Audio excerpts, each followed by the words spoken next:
আসসালামু আলাইকুম বন্ধুরা। এই ছেলে বাপ বেটার বিরুদ্ধ কেন হলো জানেন? আমি ঢাকাতে আসার পর থেকে ছেলেকে স্কুলে পাঠালাম, স্কুলে পড়াচ্ছিলাম।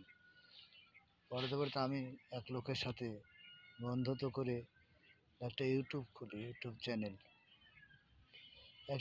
চ্যানেল খুললাম।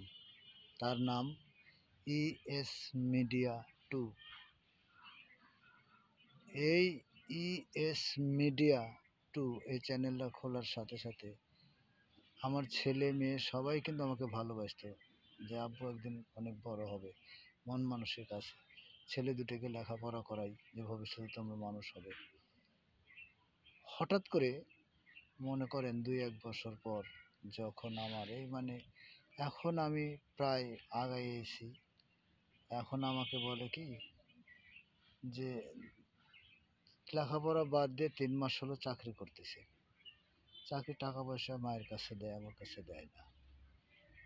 তাই বললাম যে তুমি তোমার মায়ের কাছে টাকা পয়সা দাও, টাকা পয়সা আমাদের কাছে দিও, যা কিছু লাগে সুযোগ সুবিধা সুখ দুঃখ আমি দেখবো তোমাদেরকে।